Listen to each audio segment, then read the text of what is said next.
All right, ladies and gentlemen, welcome back to the channel and welcome back to another Chaos Zero Nightmare video. Yuki just came out.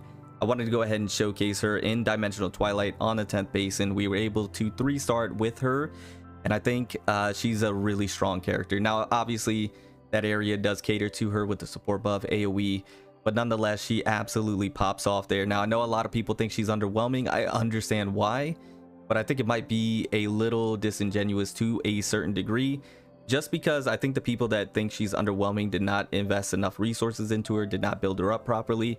That's what Yuki requires. She requires a synergistic team, a synergistic deck, and she requires resources to be built in. If you want Yuki to really shine, you really need to focus on her potential, really max that out.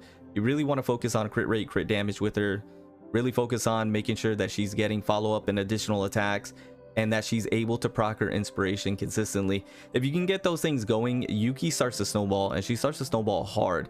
And not only in the Dimensional Twilight, I've used her in many different areas when it comes to the Chaos, and she performs there as well.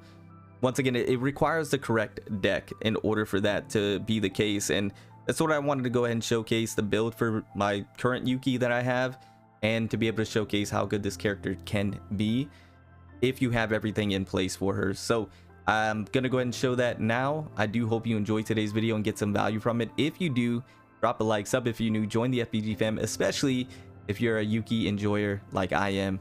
With that being said, let's go ahead and hop in and let's show what she can do. Really quickly, just to show the deck that I'm using for her, pretty decent, right? I'm still trying to optimize this. This is the one that I really fell in love with the most so far to date.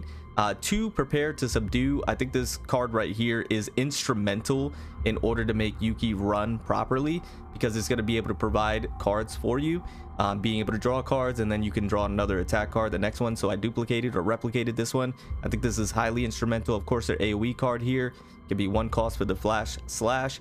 We have Trickery Strike. This one is going to be able to provide an inspiration for 1 random card in my hand for this unit. So for Yuki, if I get an initial card and it doesn't have inspiration, I can use Trickery Strike to get the inspiration on it. Really nice. Freezing Blade, this card is incredible. It's an upgrade card. It's at the very beginning. You go ahead and pop this for a 0 cost, which is nice, and you're gonna get tons of follow-up or additional attacks with Yuki. Very, very fun card. And then the Iceberg Cleave, this is the card that's going to be doing all the damage. I duplicated or replicated this one.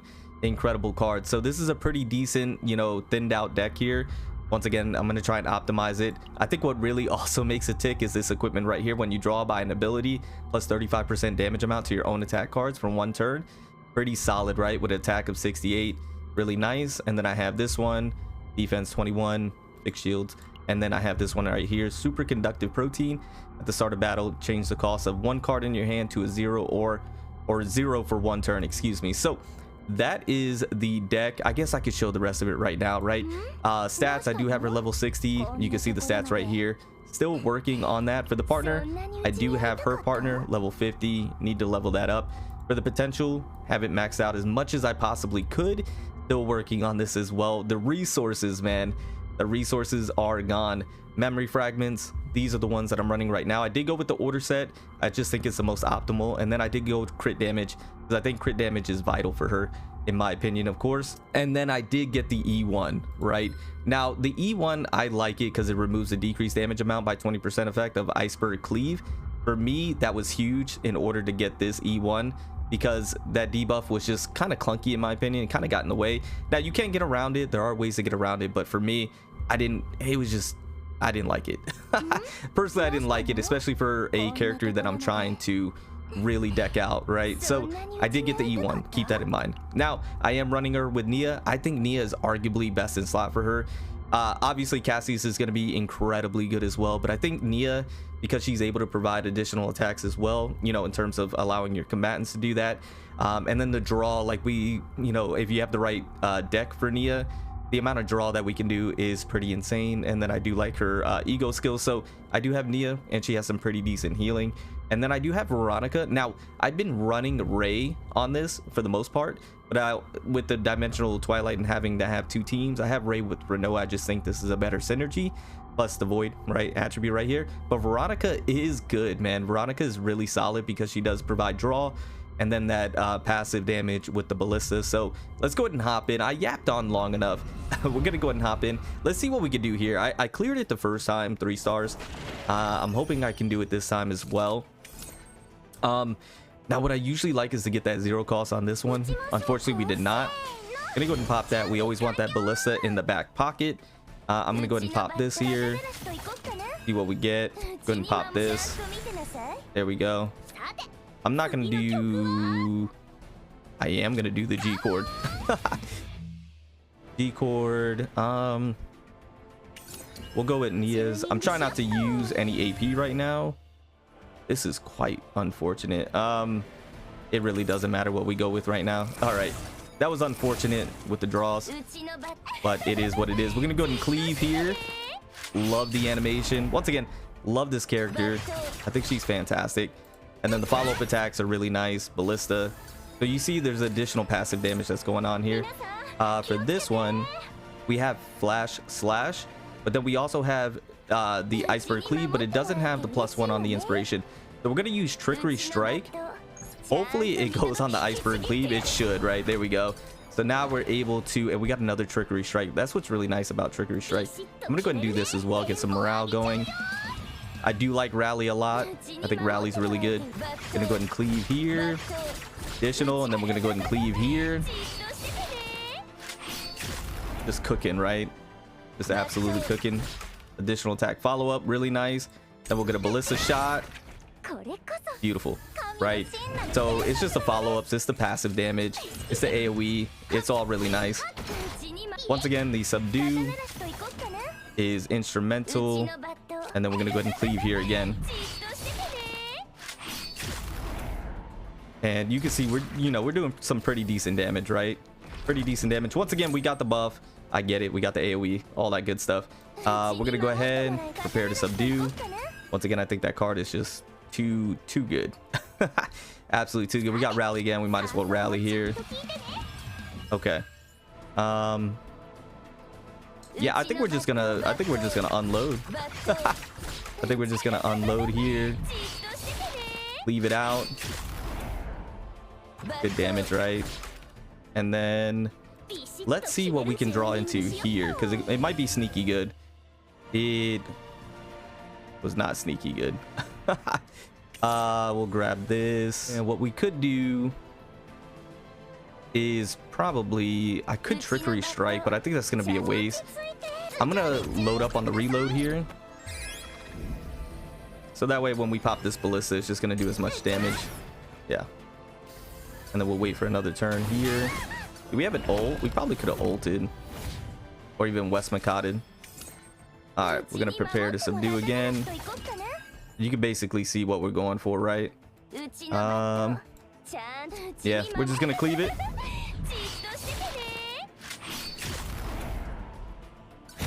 And that's it, right? Pretty solid. pretty solid. And then we got this freaking guy here. Okay, so this one's a little trickier, I'm not gonna lie. Gonna go ahead and do that. Get the upgrade here. We'll get some more AP. I'm gonna go ahead and boost up the ballad. And let's pop the ballad off. Now for me, when it comes to this side, it's just getting Renoa's bullets. That's pretty much all it's about. Getting as many bullets as we can. Luckily, I have a pretty decent build when it comes to Renoa. Definitely invested a lot into this character as well. Gonna do that. We're gonna get rid of the shackle. Okay, we got the gear bag. All right, I like the gear bag as well. Unfortunately, it's gonna be kind of wasted here. I lied. Well, we got one back, so not 100% waste. Be able to do that. Then we'll do that there. Dirge bullet pop off. Okay. All right, this is pretty decent here. So we're gonna do this.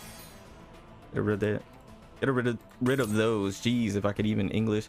I'm gonna go ahead and pop the Carity, hoping that Renoa is right behind Carity, and it's freaking Ray. I'm gonna heal up. Do that there. Get some good damage in. I love Renoa. Here's the thing, like these two characters. So I have Renoa level 60 as well, just in case you're unaware. Man, I love Renoa, and I love Yuki right now. Yuki has been such a treat to use, but I think it's just, once again, like I mentioned earlier, it's just getting the right team with Yuki, getting the right deck put together, and then I think she feels, you know, really good. I'm gonna hold on to that last ditch. I'm just gonna pop that off.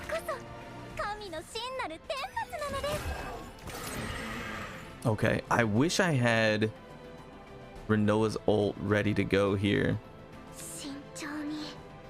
I'm gonna do this because I want to, it should be next, right? There we go.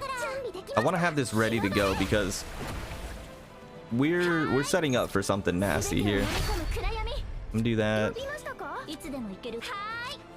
It's just Pierce.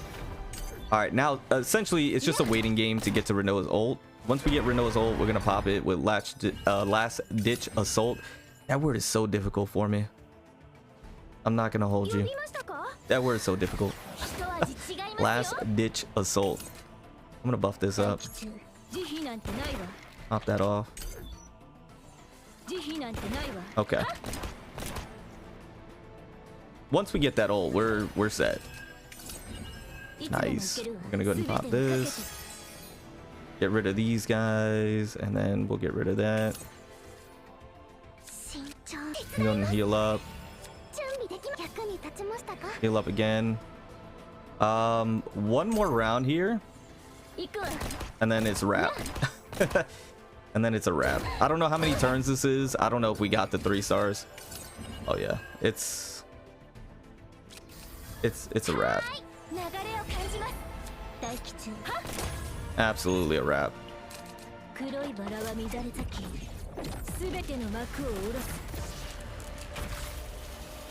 Beautiful. And then pop this off. We didn't get to use all the bullets, but it is what it is. Did we get it? Yeah, 3 stars. Okay, that is how I was able to get the 3 stars on the 10th basin. It's this 9th one right here, man. This 9th one was an absolute killer because the guys at the end of this one freaking have the invincible, man. They have the invincible where you can't do any damage to them. It's annoying. The first run was clean, right? The first run was clean. It's just the second one was annoying as all get out. But anyways, that is the showcase. Once again, that is my current build for Yuki. I think she's an amazing character. I think she's incredibly strong. Incredibly strong is it's a loaded word. I think she can be. I think she has the potential to be. It's just gonna take some time to get there, right? It's gonna take some time to get